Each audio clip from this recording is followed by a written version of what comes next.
আসসালামু আলাইকুম আমরা এখন আছি বিকন ইনস্টিটিউটে। আপনারা কই আছেন অবশ্যই কমেন্টে কয়ে যাবেন। আবার চাইন আমাদেরকে এই সাদা এফোন পড়া দেখে মনে করেন না আমরা কোনো অপারেশন থিয়েটারে আছি, ভুল করে ওই চিন্তা করেন না, আমরা কিন্তু কোনো অপারেশন থিয়েটারে নেই। আমরা এখন আছি কিচেনে, আর কিচেনে আমাদেরকে খাবার তৈরি করার জন্য এই এফ্রনগুলো পরিধান করা হয়েছে, কারণ এগুলা খাবারের সেফটির জন্য। তো যাই হোক, এটা হচ্ছে কিচেনের রুলস, তো আমরা রুলস অনুযায়ী আমরা কাজ করতে হবে। তো সেই জন্য আমরা ক্রমান্বয়ে সবাই কিন্তু সাদা এফ্রন পরে নিয়েছি। আর আমাদের কিন্তু সবাইকে অনেক অদ্ভুত লাগতেছিল, আর বিশেষ করে অদ্ভুত লাগার কারণ হচ্ছে কারণ এগুলা কিন্তু আমরা বাংলা সিনেমায়ও দেখছি বা সরাসরিও দেখছি যে ডক্টররা কিন্তু সাদা এপ্রন পরে কিন্তু অপারেশন থিয়েটারে অপারেশন করতে যায়। তো আমরা কিন্তু আজকে একটা অপারেশন থিয়েটারে আছি, তবে সেটা কোনো মানুষকে অপারেশন করার জন্য নয়, সেটা হচ্ছে পিৎজার উপরে অপারেশন করব। তো যাই হোক, আমরা আজকে পিৎজা কিভাবে তৈরি করে সেই সম্পূর্ণ রেসিপিটা আমরা দেখবো আমাদের শেফ থেকে। তো সেই জন্য আমরা অলরেডি কিচেনে আছি, আর কিচেনে কিন্তু আমরা তৈরি করতে যে সরঞ্জামগুলো লাগবে এগুলো কিন্তু আমরা অলরেডি টেবিলের উপরে রেখে দিয়েছি। আর আমাদের উপকরণগুলো যারা লাগবে সবগুলো কিন্তু আমরা নিয়ে নিয়েছি। তো আমাদের উপকরণগুলো তৈরি করার জন্য আমাদেরকে কিন্তু ডোটা বানাইতে বা ডো বানাতে গেলে প্রথমত আমাদেরকে ফ্লাওয়ার লাগবে, ইস্ট লাগবে, সুগার লাগবে, সল্ট লাগবে, অয়েল লাগবে, তারপরে চিজ লাগবে,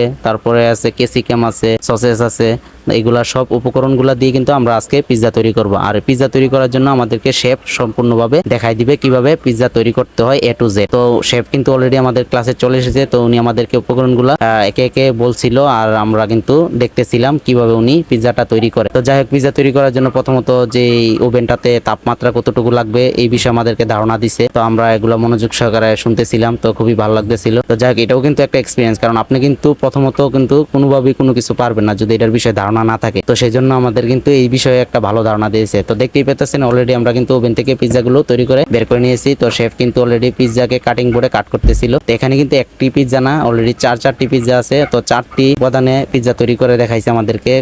পিৎজাগুলো কিন্তু দেখতে খুবই সুন্দর ছিল। তো যাই হোক, আমরাও কিন্তু এগুলো আবার পরবর্তীতে প্র্যাকটিস করতে হবে। তো অবশ্যই আপনারা সবাই কমেন্টে বলে যাবেন যে আজকের পিৎজা ক্লাসটি কিরকম ছিল। আর হ্যাঁ, পিৎজাগুলো দেখতে কার কাছে কেমন লাগতেছে অবশ্যই কমেন্ট করে বলে যাবেন। আর নতুন নতুন ভিডিও আপনাদের জন্য অপেক্ষা করতেছে। যারা যারা এখন আমার পেজটা ফলো দিচ্ছেন অবশ্যই ফলো দিয়ে রাখেন, কারণ আরো সুন্দর সুন্দর ভিডিও আপনাদের জন্য অধীর আগ্রহ অপেক্ষা করতেছে। তো অবশ্যই পেজটা ফলো দিতে ভুলবেন না, আর ভিডিওগুলো দেখতে মিস করবেন না। তো সবাই ভালো থাকবেন, সুস্থ থাকবেন। আজকের মতো এখান থেকে বিদায় নিচ্ছি। নতুন ভিডিওতে আপনাদের সাথে নতুন ভাবে দেখা হচ্ছে। ভালো থাকবেন, আল্লাহ হাফেজ।